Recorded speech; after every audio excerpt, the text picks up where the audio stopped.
बिस्मिल्लाहिर्रहमानिर्रहीम अस्सलाम वालेकुम। We were discussing the factors influencing consumer behaviour. हमने अब तक डिस्कस किया कल्चरल फैक्टर्स को, सोशल फैक्टर्स को और पर्सनल फैक्टर्स को। Now we are discussing the psychological factors, this last factor which is influencing on the buyer behavior. So it includes the motivation, perception, learning, beliefs and attitudes. These are the psychological factors.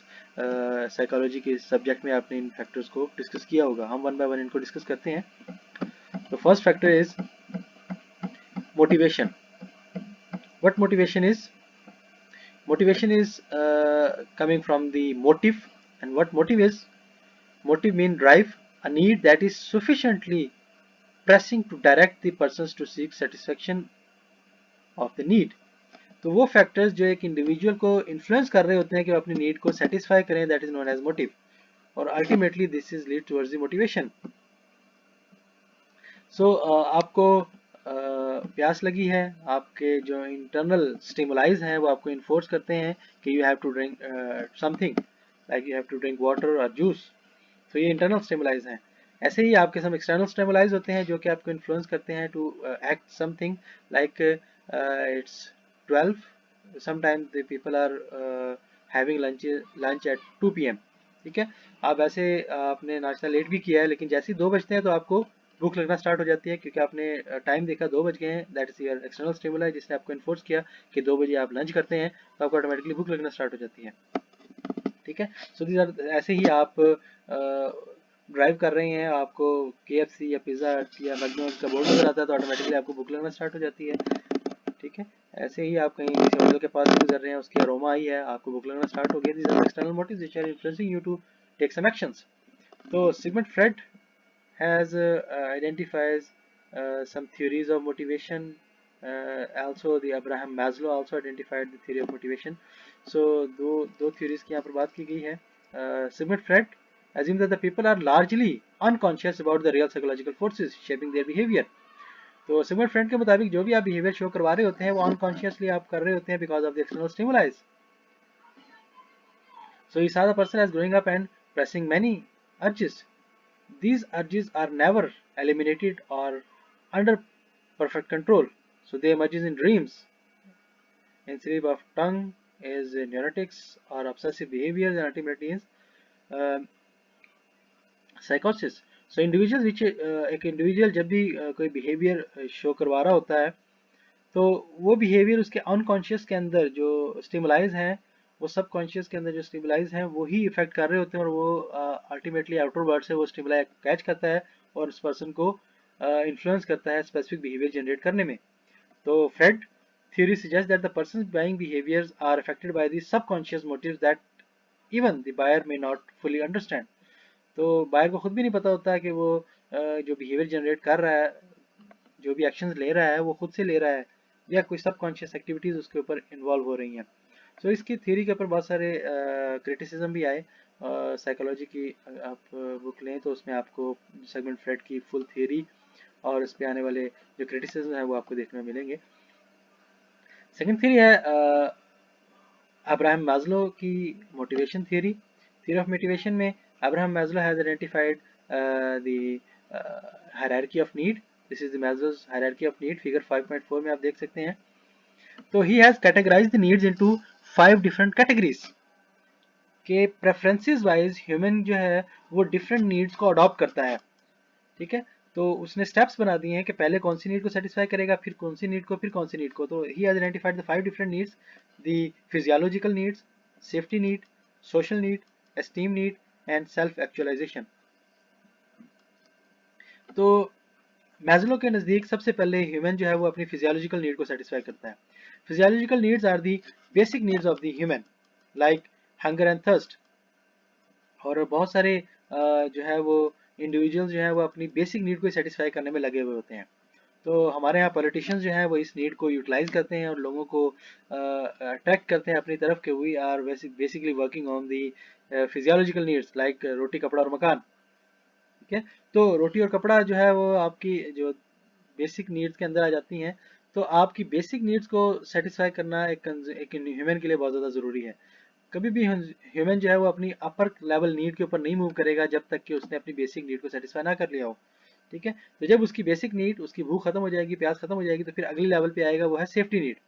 Safety mean security and protection. तो रोटी के बाद जो कपड़ा और मकान है वो आपकी क्या आ जाती है, सेफ्टी नीड में आ जाती है। कि जब उसको खाना मिल गया है तो फिर उसे रहने के लिए घर भी चाहिए, उसे प्रोटेक्शन भी चाहिए, उसे एनवायरमेंटल प्रोटेक्शन भी चाहिए, उसे सिक्योरिटी भी चाहिए। तो जब उसकी बेसिक नीड, इन दोनों को मिला के हम बेसिक नीड कह सकते हैं कि उसकी फिजियोलॉजिकल नीड्स और सेफ्टी नीड्स जब पूरी हो जाती हैं, तो then he is moving towards the social need, because a human is a social animal, so he needs social interactions, so sense of belonging and sense of love. So he needs to interact with others, he needs appreciation from others, he need to discuss his thoughts with others. तो वो अपने आप को social भी करना चाह रहा होता है। तो पहले अपनी बेसिक नीड्स को सेटिस्फाई करेगा, फिजियोलॉजिकल, सेफ्टी, और फिर वो मूव करेगा सेफ्टी सोशल नीड्स की तरफ, कि वो सोशल बीइंग्स भी डिक्लेयर हो, वो दूसरों के साथ इंटरेक्ट भी करे, लोग उसकी बात भी सुने, वो भी दूसरों की बात सुने। So this is the social need. After satisfying the social need, the human is moving towards the upper level need as per Maslow. Then the esteem need. Esteem needs means the self esteem, the recognition, status, लोग आपको जाने, आपको पहचाने, आपकी बात सुने, आपकी repute हो माशरे में। तो this is the esteem need. So this is the upper level needs of an human. जब इंसान जो है वो अपनी बेसिक नीड्स को सेटिस्फाई कर लेता है, उसके पास पैसा भी होता है, उसके पास लोग भी होते हैं, तो फिर वो चाहता है कि लोग उसकी अकेले की बात को सुने, ठीक है, वो माशरा उसकी इज्जत करे, उसका एक स्पेसिफिक स्टेटस हो। तो इसके लिए लोग क्या करते हैं, वो लोग डेरे बना लेते हैं अपने, कि लोग उनके डेरे पे आए, उनकी बात सुने, चाय पिए और उनकी तारीफें करें। So these are the esteem need. तो ये उसी वक्त पॉसिबल होगा जब आपके पास बेसिक नीड्स होंगी, आपकी फिजियोलॉजिकल नीड पूरी हो गई है, आपकी सेफ्टी नीड पूरी हो गई है, सोशल नीड पूरी हो गई है, then you are moving toward the esteem need. After that another level, this is the highest level of need, that is the self actualization, that is originally the self development and realization. So you are knowing your inner sense, this spirituality. आप दूसरों के लिए भी कुछ करना चाह रहे होते हैं, आप चाहते हैं कि आप माशरे के लिए कुछ करें, तो फिर आप एक्चुअलाइजेशन की स्टेज पे पहुंच जाते हैं। फिर आप क्या करते हैं, चैरिटीज करना स्टार्ट कर देते हैं, कोई ट्रस्ट, कोई इदारा खोल लेते हैं, कोई हॉस्पिटल बना लेते हैं, ठीक है, कोई स्कॉलरशिप स्टार्ट कर देते हैं। So this are the actualization. तो आप फिर अपने लिए नहीं बल्कि दूसरों के लिए काम करना स्टार्ट कर देते हैं। You can take the example, you can take the example of Microsoft Honor, or different individuals who are having a lot of money, और जब उनके पास अपनी बेसिक नीड और सोशल नीड्स और स्टीम नीड पूरी हो जाती है तो फिर एक्चुअलाइजेशन पे चले जाते हैं। तो मैस्लो के मुताबिक एक्चुअलाइजेशन पे पहुंचने के लिए इन 4 नीड्स को सेटिस्फाई होना जरूरी है। लेकिन प्रैक्टिकली अगर आप देखें तो एक्चुअलाइजेशन नीड के लिए बाकी नीड्स को सेटिस्फाई होना जरूरी नहीं भी है। You can take the example of the prophet Muhammad सल्लल्लाहु अलैहि वसल्लम। He haven't fulfilled all these needs, but he has the best example of spirituality, the developments of others, the thinking of others. तो उन्होंने अपने से ज़्यादा दूसरों के बारे में सोचा। ऐसे ही छोटे लेवल पे अगर आप बात करें तो you can take the example of Abdul Sattar Edhi. Edhi के जो फाउंडेशन है वो दुनिया की सबसे बड़ी प्राइवेट ओन्ड एम्बुलेंस सर्विस चला रही है, ठीक है। तो उसके पास तो ये बेसिक नीड्स नहीं थी, लेकिन उसके बावजूद उसने एक्चुअलाइजेशन की, लोगों की हेल्प करने का सोचा, लोगों की मदद करने का सोचा। तो एक्चुअलाइजेशन जो है वो बेसिक नीड के बगैर भी हो सकती है। So this was the Maslow's hierarchy of need. So originally आपकी जो मोटिवेशन है वो आपको इफेक्ट कर रही होती है एक स्पेसिफिक बिहेवियर जनरेट करवाने में। Then we have perception. What perception is? Perception is the process by which people select, organize and interpret the information to form a meaningful picture of the world.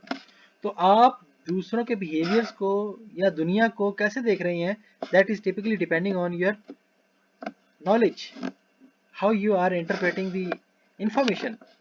तो किसी भी चीज़ के बारे में आपकी perception positive या नेगेटिव आपके background information की वजह से होती है।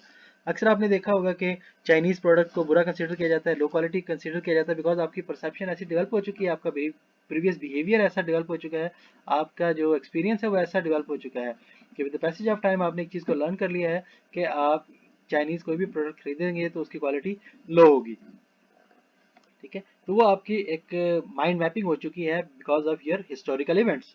तो वही हिस्टोरिकल इवेंट्स ही आपको परसेप्शन डेवलप कर रहे होते हैं। तो आपके पास ये इन्फॉर्मेशन आती कहाँ से है? वी हैव दी 5 सेंसेस जो ह्यूमन के पास होती हैं। साइट के सेंस है, नजर आना, हेयरिंग सुनना, स्मेल, आपकी टच है और टेस्ट। ये सारी सेंसेस आपके बेसिकली इनपुट डिवाइसेस होती हैं जो कि आपके ब्रेन को इनपुट दे रही होती हैं और इसकी बेस पे आप परसेप्शन डेवलप कर रहे होते हैं। ठीक है, तो खाना खाने के लिए आप बैठते हैं, आपके सामने कोई डिश ला के रखी जाती है, तो आप इवेलुएट कर रहे होते हैं, उसकी परसेप्शन डेवलप कर रहे होते हैं कि इसकी स्मेल काफ़ी अच्छी है, लुकिंग भी काफ़ी अच्छी, लुक भी काफ़ी अच्छी दे रहा है। ठीक है, तो ये खाना मज़ेदार होगा। So you are developing a perception about this specific food item. ठीक है, सो इसी परसेप्शन के बेस पे आप सिलेक्टिव अटेंशन और डेवलप कर रहे होते हैं। So the selective attention is the tendency for people to screen out most of the information to which they are exposed. तो बहुत सारी इंफॉर्मेशन में आप सिर्फ सेलेक्टिव ही चीज़ों को, सेलेक्टिव ही इंफॉर्मेशन को अडॉप्ट कर रहे होते हैं। फॉर एग्जांपल आपने मोबाइल परचेज करना है, तो आप मार्केट में जा रहे हैं, तो बहुत सारे बिलबोर्ड नजर आएंगे, लेकिन आप सिर्फ उसी बिलबोर्ड को देखेंगे जहाँ पर मोबाइल की ऐड चल रही है। ठीक है, दिस इज सेलेक्टिव अटेंशन। ठीक है, आप टेलीविजन देख रहे हैं, बहुत सारी एडवर्टीजमेंट आ रही है, लेकिन जैसी मोबाइल की एडवर्टीजमेंट आएगी आप उस पर ज्यादा फोकस करना स्टार्ट कर देते हैं। That is the selective attention. ठीक है, तो आप जिस चीज के बारे में सोच रहे होते हैं, आपकी अटेंशन भी सिलेक्टिवली सिर्फ उन्हीं चीजों को देख रही होती है। ठीक है, तो जैसे आपको भूख लगी है, आप मोटरवे पे जा रहे हैं, तो आपको हर बोर्ड जो है वो स्टे एरिया ही नज़र आ रहा होता है कि अब ये स्टे एरिया आ गया, मुझे कुछ खाना चाहिए, तो हालांकि वो स्टे एरिया नहीं बल्कि इंडिकेशंस हो रही होती हैं। So these are the selective attentions. ऐसे ही सिलेक्टिव डिस्टॉर्शन भी है। Selective distortion describes the tendency of people to interpret information in a way that will support what they already believe. तो आप इंफॉर्मेशन को उसी तरीके में इंटरप्रेट कर रहे थे जो आपका बिलीव बना हुआ है। जैसे मैंने आपको एग्जांपल दी चाइनीज ब्रांड्स की, चाइनीज प्रोडक्ट्स की। तो अभी जब भी कोई चाइनीज प्रोडक्ट परचेज करते हैं, तो आपकी सेलेक्टिव डिस्टॉर्शन होती है कि ये प्रोडक्ट खराब ही होनी, हालांकि उसकी क्वालिटी अच्छी भी हो, तो आपको लगता है कि इसकी क्वालिटी खराब ही होगी, because that is your perception, that your historical experiences.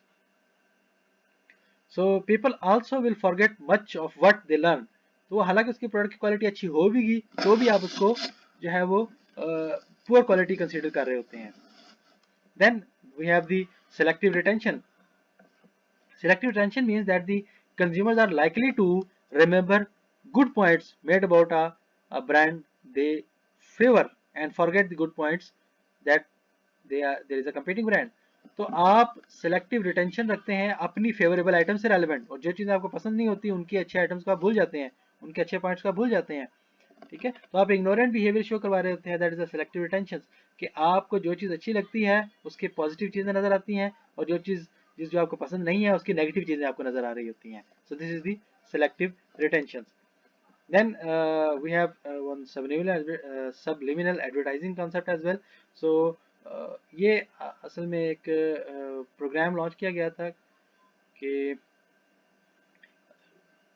with the fraction of seconds, 1/300 of second के लिए मूवी के दौरान लोग सिनेमा में फिल्म देखने आए हुए थे, तो उस फिल्म पे क्योंकि वो फ्रेम बाय फ्रेम होती है, तो उसमें 1/300 सेकंड के लिए कुछ फ्रेम्स चलाए जा रहे थे जिसमें लिखा हुआ था ईट पॉपकॉर्न ड्रिंक कोका कोला, ईट पॉपकॉर्न ड्रिंक कोका कोला। तो हुआ ये कि हमारी जो आई है वो 1/10 ऑफ द सेकंड्स में आने वाली पिक्चर्स को रीड करके ब्रेन तक इंफॉर्मेशन पहुंचाती है, और वो आइडेंटिफाई करती है कि मैंने ये देखा और इसको इंटरप्रेट किया। लेकिन जब इससे कम टाइम के अंदर कोई चीज़ नज़र आती है, तो वो हमें सबलिमिनल लगती है। वो हमें लगता है जैसे हमें ऐसे ख्याल आया है, असल में हमने वो चीज़ नहीं देखी। तो लोगों को इस तरीके से डिफरेंट टेन्योर्स में वो पिक्चर्स दिखाएंगे जिन पे लिखा था कि eat popcorn and drink Coca Cola, और जब ब्रेक हुई तो नॉर्मल से ज़्यादा लोगों ने पॉपकॉर्न और कोका कोला को परचेज किया। So that was the subliminal advertisements. तो लोगों के सबकॉन्शियस में वो बात चली गई कि हमें बार बार कोका कोला नजर आ रही है और पॉपकॉर्न नजर आ रहे हैं, हालांकि मूवी के अंदर तो दिखाई नहीं गए थे। ठीक है, तो वो ऑटोमेटिकली उनके एक्सटर्नल मोटिव डेवलप हुआ और उनको इन्फ्लुएंस किया गया कि वो प्रोडक्ट को परचेज करें। So that is illegal as well, कि आप लोगों के ब्रेन से खेल रहे होते हैं।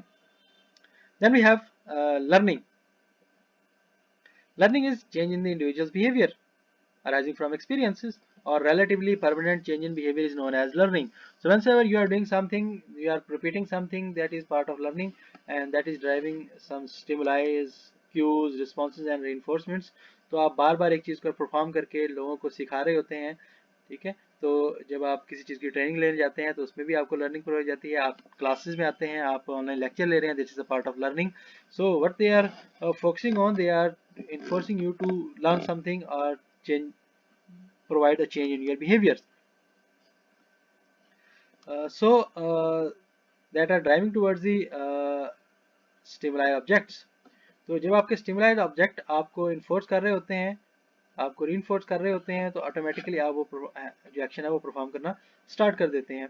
सो डिफरेंट लर्निंग थ्योरीज भी अवेलेबल हैं, क्लासिकल कंडीशनिंग, हैपरेंट कंडीशनिंग, ठीक है। उसमें साइकोलॉजी में आपने पढ़ा होगा, कुत्ते वाली एग्जांपल है, एक पिजन वाली एग्जांपल है कि कुत्ते को पहले बेल बजाई जाती थी और फिर उसको खाना दिया जाता था, ठीक है, क्लासिकल कंडीशनिंग की एग्जांपल है।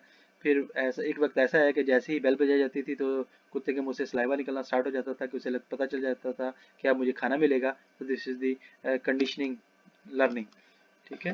तो इस तरीके से आप भी ऑटोमेटिकली लोगों को लर्न करवा रहे होते हैं, एक स्पेसिफिक बिहेवियर्स डेवलप कर रहे होते हैं कि in specific situations you have to use this product, ठीक है। आपका कोई इवेंट आ गया है, आपकी गैदरिंग है, तो आपको वॉल्स आइसक्रीम खानी है, ठीक है। आप बाहर निकले हुए हैं, आपको खाना बाहर खाना है, तो आपको पिज्जा हट से ही पिज्जा खाना है।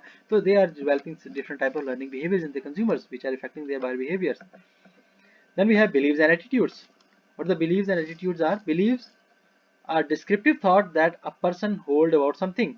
So whensoever you are having an opinion or faith about something, that is your belief. Some are the weak beliefs, some are the strong beliefs. Your religious beliefs are very strong. आपका religion जिस चीज़ के बारे में आपको enforce कर रहा होता है, उस टाइप के बिलीव्स आपके पास बहुत स्ट्रांग हो जाते हैं, जिनको चेंज नहीं किया जा सकता, ठीक है। और ऐसे ही आपके हिस्टोरिकल आपके फोर फादर्स जो चीज़ें आपको बता रहे होते हैं, उन चीज़ों के बारे में आपका बिलीव और भी स्ट्रांग हो जाता है। तो वो बिलीव्स ऑटोमेटिकली आपका एक स्पेसिफिक इमेज डेवलप कर देता है कुछ चीज़ों के बारे में, ब्रांड्स के बारे में, ठीक है।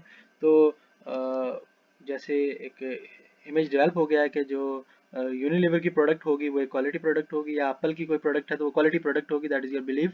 ऐसे ही हम एटीट्यूड की बात करें तो attitude is a person's consistently favourable और unfavourable evaluations, feelings and tendencies towards an object idea. तो आपका किसी भी प्रोडक्ट या आइडिया के बारे में फेवरेबल और अनफेवरेबल जो रिस्पॉन्सेज हैं, this is are known as your attitudes. तो आपकी जो favorable responses हैं, these are the positive attitudes, and the unfavorable responses वो हैं negative attitudes. These are also depending on your liking, disliking, your information about the specific products which you are having, or your word of mouth you are listening from your surroundings. तो वो आपका एक attitude develop कर देते हैं specific product ideas के बारे में, और वही आपके behavior को mold कर रहा होता है. So these were the psychological factors which are affecting on buyer behavior.